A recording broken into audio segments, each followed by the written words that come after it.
It's the Lekker Rugby Pod, only on Megaphone Rugby. I want to move on to England quickly. We talked about Borthwick and everybody else. Felix Jones has been shown the door, and part of the reason why they gave away so many points is because he was coaching remotely. However, that might have worked. So the point is, what can we expect from England? You said he's not going to adopt the blitz defense, Harry. You said, and the team that he's picked. I mean, number one, he took a couple of leaves from the Rassi's book. The first one is he announced team on Tuesday. Second one is he went for 6-2 bench.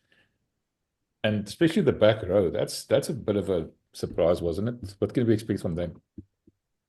6-2's become so normal now. I thought it was iniquitous and, makes you go to hell and it's ruining rugby. But now everyone does 6-2. Yeah. Borthwick is it's his team finally. I don't think you could say he steps into the role. It's kind of a taken over from Eddie Jones. You're not really revamping things before a World Cup is kind of difficult. So now he goes into 2024, and they had the same number of wins as the French. They had about the same points differential. They scored the same amount of tries. They just had, they had narrow losses all the way through 2024. And you tend to lose narrowly or otherwise when you play the All Blacks 3 times and the Box. I mean, you've almost given yourself 4 losses right there. So there's a number of ways Borthwick can tell his crew, his squad, that we're not that far off. But he had to do something different to finally say, this is the Borthwick way. Otherwise, it was too much retreading. He even found himself locked in a fly-off controversy. I mean, how could you do that, having seen Eddie do that? So I think when he names the Curry brothers with Ben Earl, he is doing something actually different. He is literally saying, I'm going to play the game a different way. I'm going to have speed of the breakdown. I don't have a proper bouncer, but I'm putting 3 of them on the bench to come in and kill you in the final 20, knowing that England had a fading aspect. He's also said the most likable servant of English rugby, Captain Jamie George, step aside. We love you. He's one of those guys that everyone loves. But I'm putting the most contentious, polarizing, tough guy, Maro Itoje. I think you're seeing what Borthwick wants to bring this time. So I think it's fascinating. And it's also Borthwick fighting for his coaching life, because I don't think he can survive losing 3. I don't think that if he loses 2 badly, he's safe.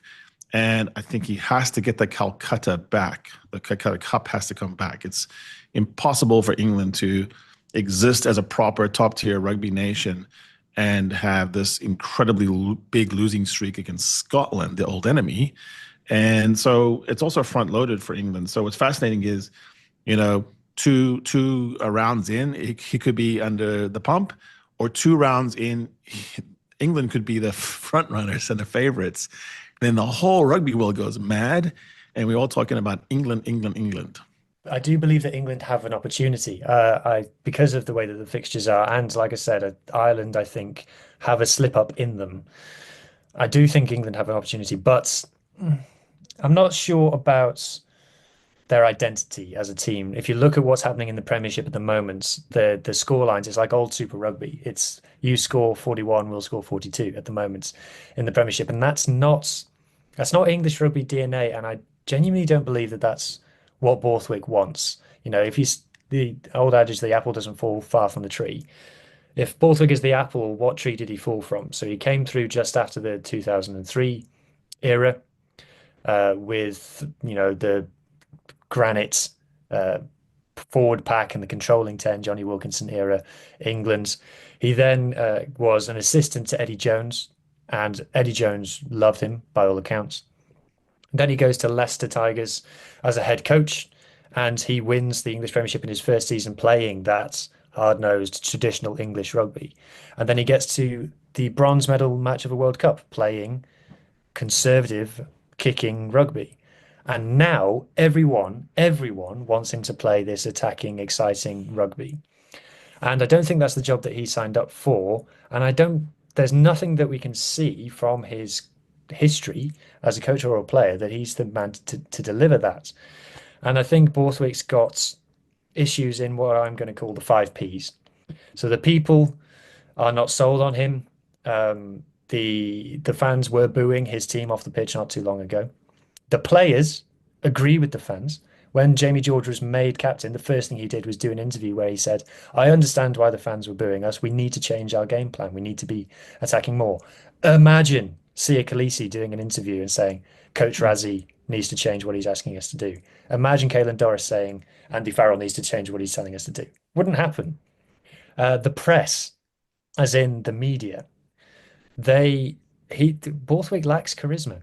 And for all the things that you could say about the likes of Eddie Jones and Warren Gatland, the press talk about what they want them to talk about.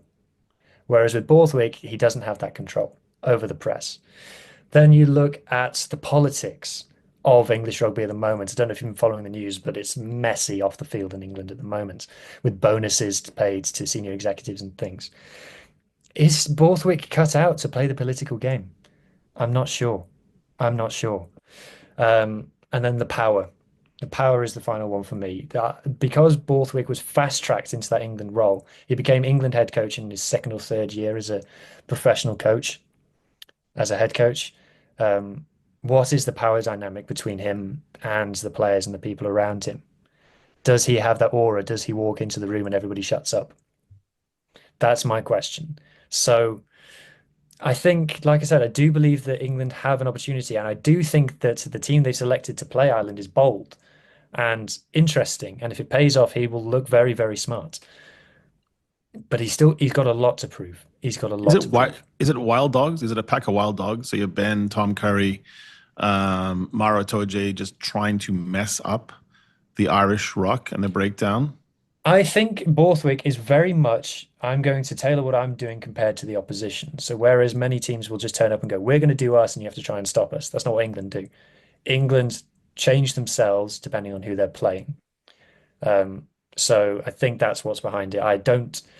There's a very strong chance that we don't see the Curry twins starting together at all for the rest of the Six Nations. I do think it's an Ireland-specific tactic.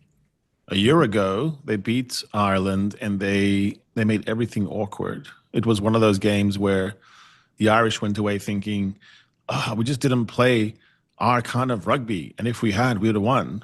But that eludes the idea of I can make you not play your kind of rugby. So it's a negation strategy. I understand the Sale twins, the brothers being there because they can be exceptionally niggly, as all Bok fans will know. And they can get into you. And if you have Ben Earl clapping for every knock on, you have Maro Itoje screaming at your line out. There's just so many things going on that, and even in these matches they've had where Ireland won, like I was at the one in Twickenham where there was a red card for Ewells 1 minute into the match, but the game was still afoot an hour in. Andrew Porter had given up 5 scrum penalties. They found a way to negate that advantage. In Dublin, that Grand Slam match, you take away that red card and the game was in the balance as well. So you had this idea of England is not really coming into this match thinking that it's such a huge gulf. Right or wrong, maybe they're delusional, but I don't think they're going to go into this match thinking we're just going to try to survive and keep our dignity. I think they can win. Do you agree with that? I think they can win. I think Borthwick believes they can win. I think England need to be very careful of the brave losers tag because it doesn't suit them. And occasionally they have fallen into that trap. Yeah. And I think it's been a marked change in what they're prepared to say to the press these days. Because I think if they lose by 3 or 4, you gave those examples, Harry. England lost all those matches that you referred to. And I think if they come out after the game and say, oh, we've done well, I'm proud of the effort, the lads like this, the lads that, the boys this, the boys that, that's already gotten very old. Mm. The whispers are that RFU is already talking to people. There's the reports that Michael Cheika has had that meeting, that they're looking around for contingencies. There's the whispers that that Borthwick's been given a clear target that he has to win 3 and possibly 4, and he cannot get mullered by anybody. Do you think that we're going to see the best version of England that we've had in a while, or do you think it's just things that cannot be fixed and England is a mid-table Six Nations nation, clearly off the pace of the French and the Irish? I'm not as excited now. Of course, my biases is that I'm sat here wearing a Wales top. I do not like England, people. That's where I'm coming from. It's difficult to be excited about this England team based on what we saw in 2024 compared to, say, France, who arguably for a lot of 2024 performed worse than England, but they finished it in an exciting way. And I'm trying to remember the last time there was something exciting about England. It's the Lekker Rugby Pod, only on Megaphone Rugby.